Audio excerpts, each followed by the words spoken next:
Genesis 17. When Abraham was 99 years old, the Lord appeared to him. He said, "I'm the mighty God. Walk with me and live without any blame. I will now put into practice my covenant between me and you. I will greatly increase your numbers." Abraham fell with his face to the ground. God said to him, "As for me, this is my covenant with you. You will be the father of many nations. You will not be called Abram anymore. Your name will be Abraham, because I have made you a father of many nations.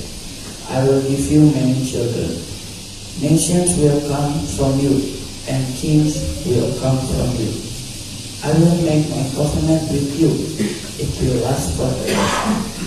It will be between me and you, and your children after you for all time to come. I will be your God, and I will be the God of all of your family after you. You are now living in Canaan as an outsider, but I will give you the whole land of Canaan. You will own it forever. So will your children after you, and I will be their God." God also said to Abraham, "As for Sarai your wife, don't call her Sarai anymore. Her name will be Sarah. I will give her my blessing. You can be sure that I will give you a son by her. I will bless her so that she will be the mother of nations. Kings of nations will come from her."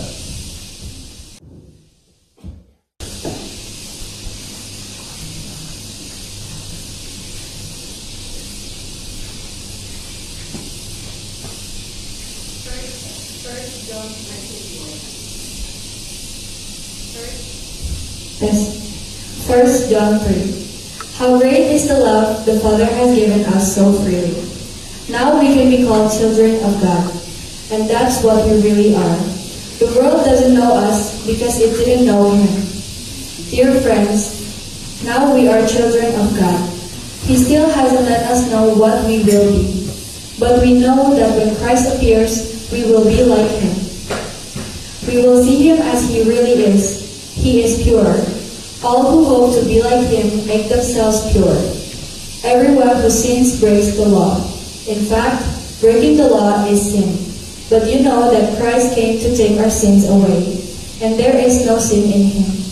No one who remains joined to Him keeps on sinning. No one who keeps on sinning has seen Him or known Him. Dear children, don't let anyone lead you down the wrong path. Those who do what is right are holy, just as Christ is holy. Those who do what is sinful belong to the devil. They are just like him. He has been sinning from the beginning. But the Son of God came to destroy the devil's work. Those who are born again because of what God has done will not keep on sinning. God's very nature remains in them. They can't go on sinning. They have been born again because of what God has done. Here is how you can tell the difference between the children of God and the children of the devil. Those who don't do what is right do not belong to God. Those who don't love their brothers and sisters do not belong to Him either.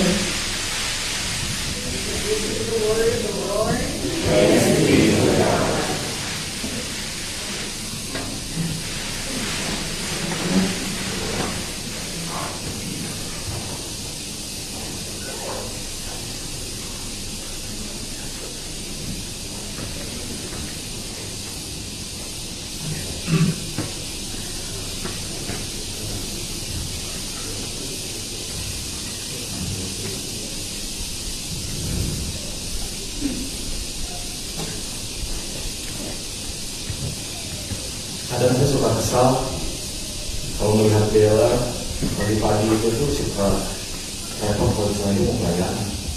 Sometimes I feel so upset when I see Della in the morning when she wants to do the service in the church. She got really, really annoying.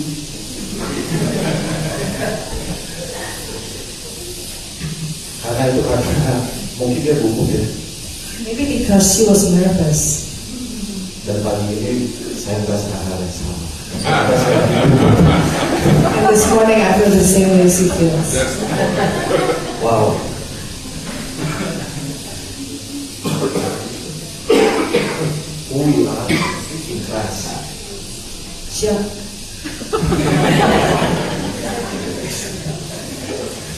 Jadi kita akan mengenal siapa kita di dalam Kristus. We are going to learn who we are in Christ. Sebelum kita masuk untuk siapa kita di dalam Kristus, Before we dig into further, saya punya satu cerita lama yang saya sendiri juga lupa siapa pengarangnya.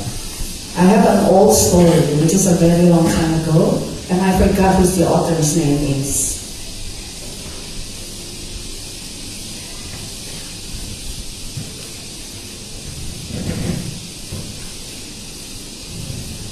Sebelum saya cerita, mari kita berdoa. I would like to ask you to pray with me. Terima kasih Tuhan untuk pagi yang indah ini Bapak. Sebentar kami akan mendengarkan firman-Mu Tuhan. Bukalah hati dan pikiran kami, biar Roh Kudus bekerja Tuhan. Hanya di dalam nama-Mu saja kami berdoa dan mengucap syukur. Amin.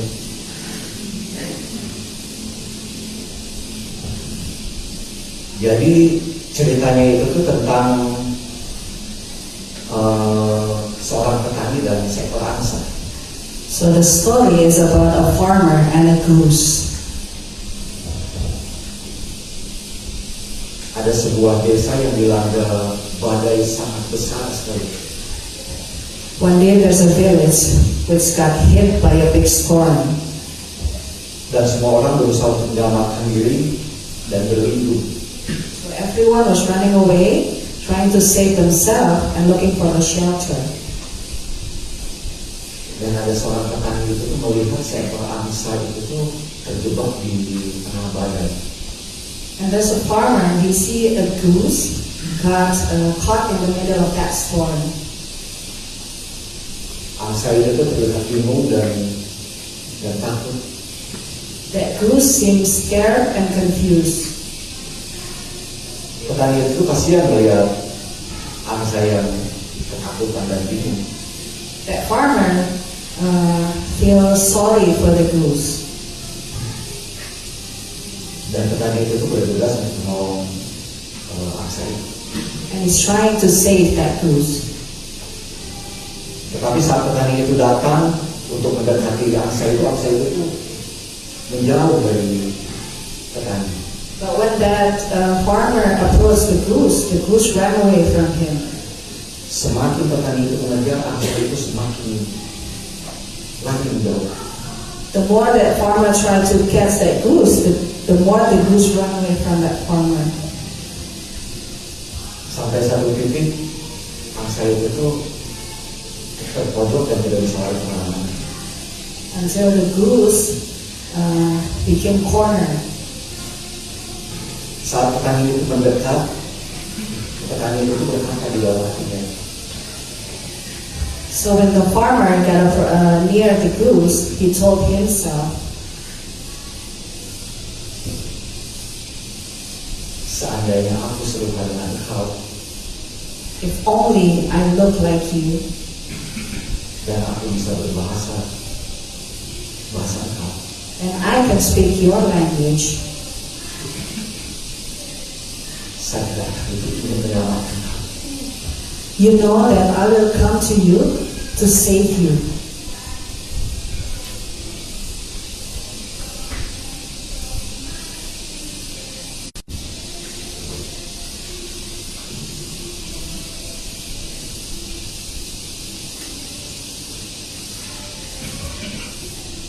Kalau kita lihat dari cerita ini itu adalah bentuk kasih sayang Allah kepada kita.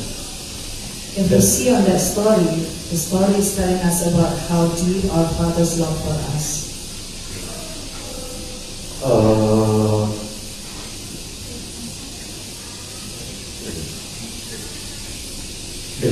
Dengan mengutus anaknya yang tunggal, Yesus, by sending His Son into the world for us. Yesus betulnya yang tunggal di dunia sebagai manusia yang serupa dengan kita dan bisa berbahasa. Kalau kita lihat di 1 Yohanes 3 ayat 1, Our identity in Christ accepted in the beloved one, so we can see from 1 John 3 verse 1. lihatlah betapa besar identitas kita sebagai anak-anak Allah adalah dasar dari iman kita dan mempengaruhi cara hidup kita sehari-hari. So our identity in Christ, that is the base of our faith, that going to affect every aspect in our life. Kalau kita bicara identitas kita di dalam Kristus itu tuh, kita ini adalah anak-anak Allah. Itu ada di Galatia 4 ayat 7. So we're talking about our identity in Christ. You can see in Galatians 4 verse 7. So you are no longer a slave, but God's, and since you are His child, God has made you also an heir. Kalau kita lihat ayat ini tuh, sebagai orang percaya, kita adalah anak-anak Allah. So from this verse, as a believer, we know that we are children of God. Ini berarti kita memiliki hubungan yang sangat intim dan pribadi dengan Bapa di surga. It means that we have a very intimate and personal relationship with God. Kita bukan lagi hamba dosa, tetapi anak-anak yang dikasihi. We are no longer a sinner, but we are children of God who He loves us so much.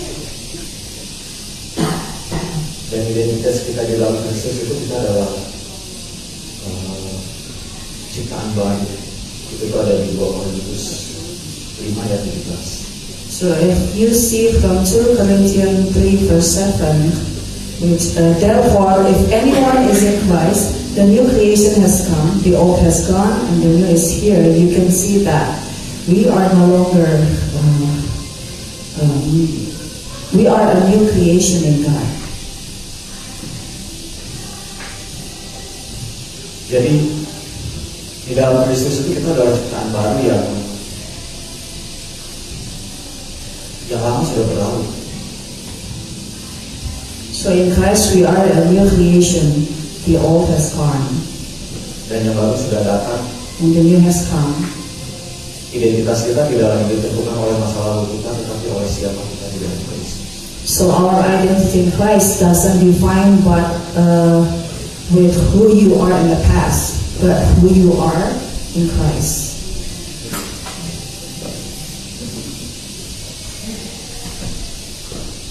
Kalau kita bicara anak, mari kita coba bayangkan seorang anak kecil yang tersesat di tengah keramaian. So I would like you to imagine if there's a child got lost in the crowd. Dia itu merasa takut dan bingung.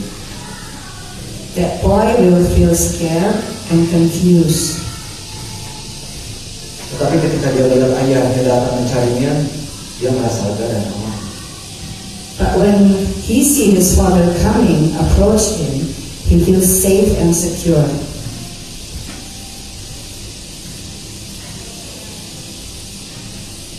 Ayahnya memeluknya dengan penuh kasih dan berkata, His father embraced him into his arm and said, "Kamu aman sekarang, ayah ada di sini." You're safe now, Dad is here. Allah yang mengasihi.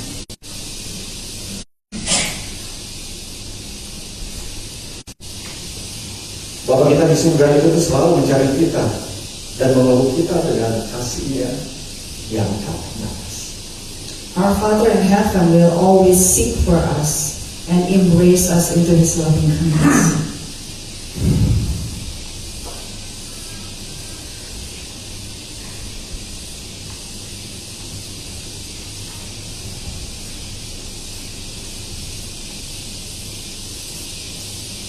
Kalau kita bicara kasih, We talk about love. kasih Allah itu Kasih Allah itu tuh tidak bersyarat. God's love is unconditional. Itu tuh ada di Roma 5 ya. You can see in Romans 5 verse 8, but God demonstrated His own love for us in this, while we still sinner, Christ died for us. Kasih Allah kepada kita itu tuh tidak ada syaratnya. Dia ngasih kita itu tuh bukan karena apa yang kita lakukan. So God's love is unconditional because God doesn't see us because of who we are, Tapi karena siapa kita di dalam Kristus. but because who we are in Christ. Terus kasih itu juga menyembuhkan. And God's love has the power to heal. Kasih Allah itu tuh memiliki kuasa untuk menyembuhkan luka-luka kita. So His love also has the power to heal our wounds in our life Dan memberikan kita pengharapan baru. and give us a new hope. Ketika kita memahami betapa besar kasihnya, If you realize how big His love for us, kita dapat hidup dengan keyakinan dan damai sejahtera. we can live in freedom and confidence. Kalau kita bicara kasih,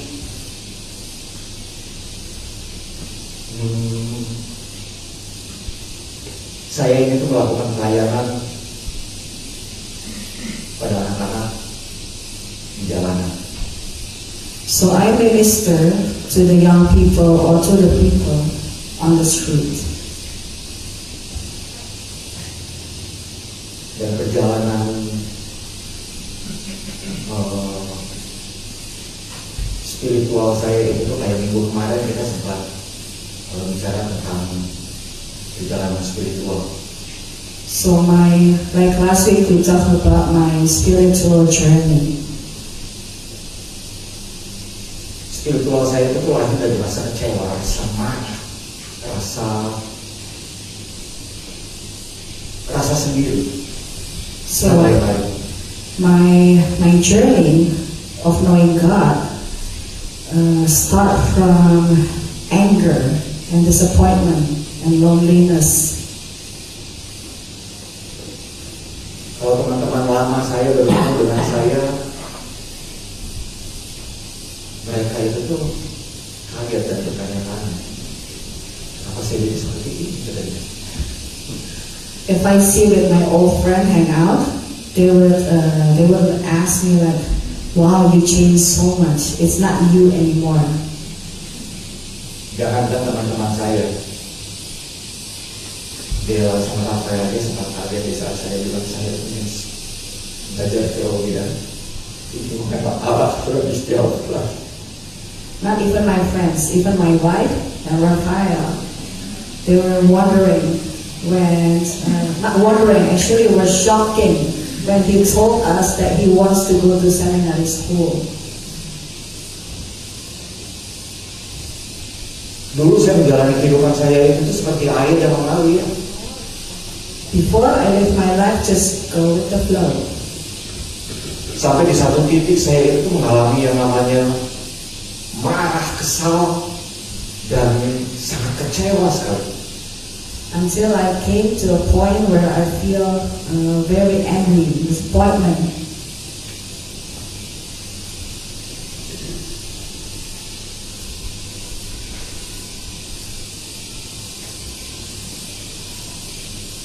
Kalau Allah Maha Penyayang waktu itu, kenapa orang-orang yang saya sayang itu tidak ada semua?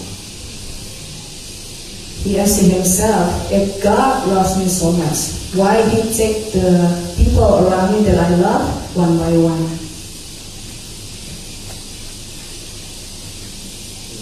Ternyata kasih Allah itu punya rencana yang lain buat saya. But then I realized that God's love has a different direction in my life.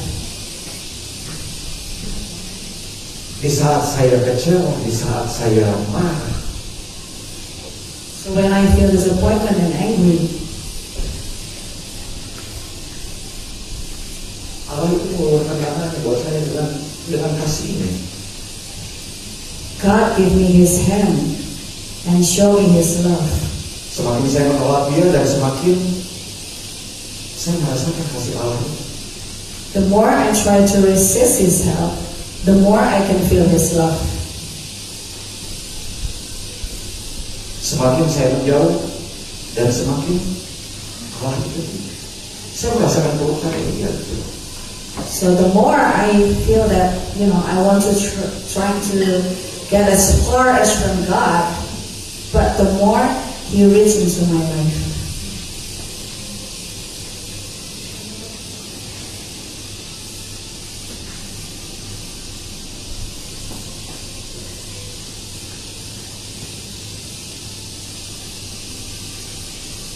Apa yang saya anggap sulit, apa yang saya anggap bahwa sesuatu itu mustahil, Everything that I thought is impossible and hard,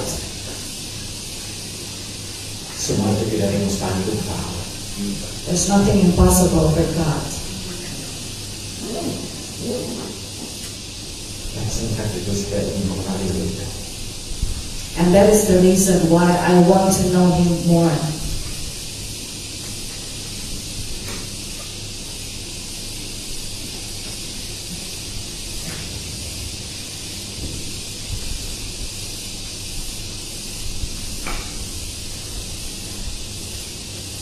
Di saat sekarang kalau misalnya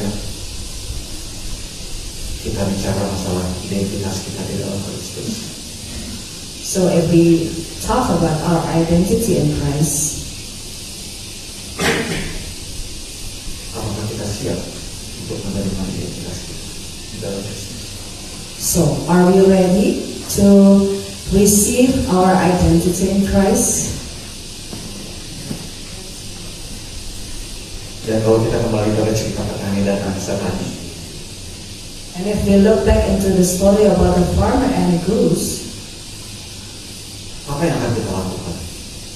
what are we going to do? Jika menjadi angsa, apakah kita akan lari dan menghindar?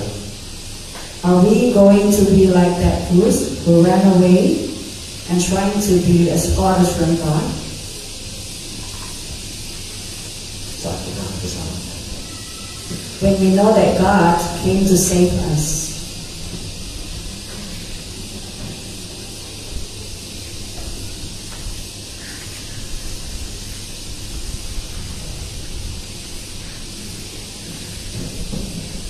mari kita hidup setiap hari itu tuh dengan keyakinan. I would like to ask you, let's start to live our life with confidence Bahwa kita adalah anak-anak Allah yang dikasihi. that we are children of God who He loves us so much. Biarlah identitas kita di dalam Kristus mempengaruhi setiap aspek kehidupan. And let our identity in Christ affect all aspects in our daily life. Sehingga kita bisa menjadi saksinya kepada dunia. So we can be His witness into the world. Amin. Amen.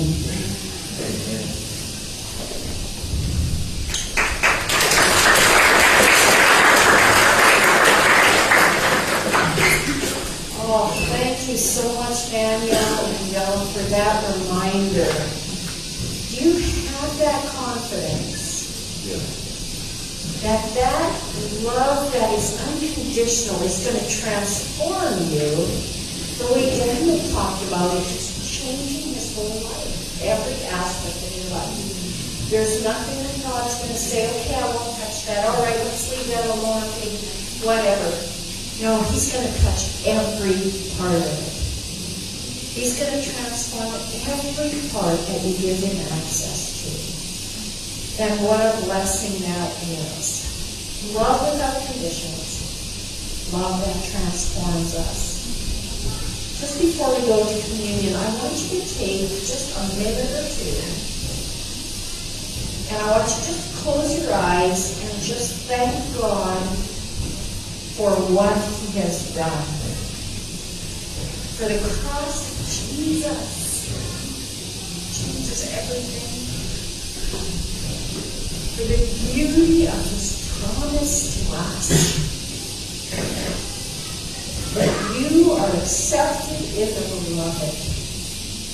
Doesn't matter what you've done. Doesn't matter where you've been. Doesn't matter what your plans are.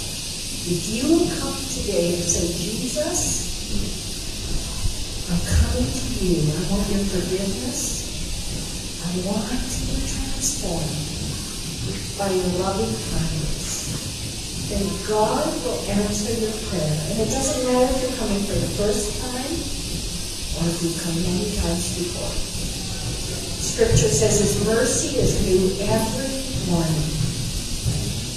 So let's just take a minute or two and just in your heart, just thank God. If you want to, say thank you God out loud, say thank you God out loud. If you want to name something out loud, thank you God for my salvation. Thank you God for seeing me. If you want to do that, feel free to do that. Alright? Otherwise, let's just sit before the Lord and just thank Him for being us Lord and Savior.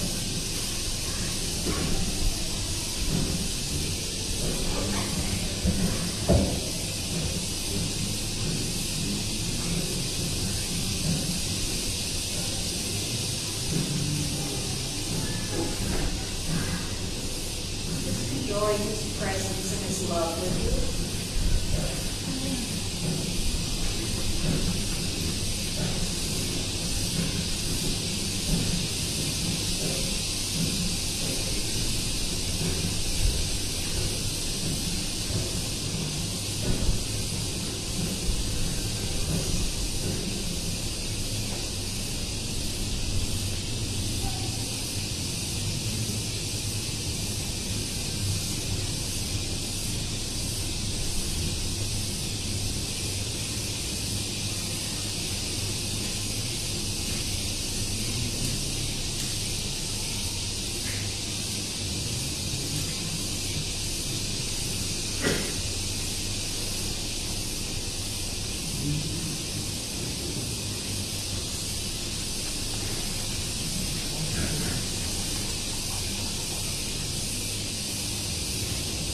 God, we just can't even understand what you have done for us, that you have taken us from our sin and our despair and our disappointment and our anger. You have rescued us from the kingdom of darkness and brought us into the kingdom of light for the glory of God. And someday, Lord, every knee will bow and every tongue will confess that Jesus Christ is Lord, the glory of the Father. So we bend our knee now, and we lift up your name now and say thank you for our salvation. Thank you, Lord, that we get to celebrate around your table this morning, to celebrate what you have done, to celebrate how good you are, to celebrate new life. Just come to you with grateful hearts. And Lord, if there's anyone here today who says for the first time, I want to know more. I want to know how I can leave that past behind and live as a new creation. God, come near. Reassure them of your love and of your goodness and of your invitation. You said those who seek you will be found by you. And for that, we thank you in the name of Jesus. We thank you for the body and blood that we celebrate now. Amen. Amen. Paul says, I received from the Lord what I also passed on to you. The Lord Jesus, on the night he was betrayed, took bread, and when he had given thanks, he broke it and said, this is my body, which is broken for you. Do this in remembrance of me. In the same way, after supper, he took the cup, saying, this cup is the new covenant in my blood. It's the promise, the new agreement between God and us. Do this whenever you drink it in remembrance of me, for whenever you eat this bread and drink this cup, you proclaim the Lord's death until until he comes. If there's something between you and someone else, you can go to them if they're here and ask for forgiveness. If it's someone that you need to reconcile with, someone has something against you, the Lord says, leave your gift at the altar and go be reconciled. Come to the Lord's table with clean hands and a clean heart. If you can't do that right now, purpose in your heart as you come to the table to do that sometime today or this week. Would you? So that your heart is clean. I always said, God, deal with my children while their feet are under my table. We want you to put your feet under the table of Jesus. And let him heal you, let him forgive you, let him do a new thing. Alright? So let's come to the table together. If you haven't been here before, we're going to have 2 plates with bread and a cup on it. You're going to dip the bread into the cup, and the person who passes that to you is going to say, his body broken for us, his blood shed for us. And when you partake in, take that plate and do the same for the next person. We're going to serve each other at the table of Christ. And I think of it, when I have a big family dinner, we pass the plate. We say, hello, welcome. That's what we're doing for each other this morning. All right, so enjoy the presence of the Lord together.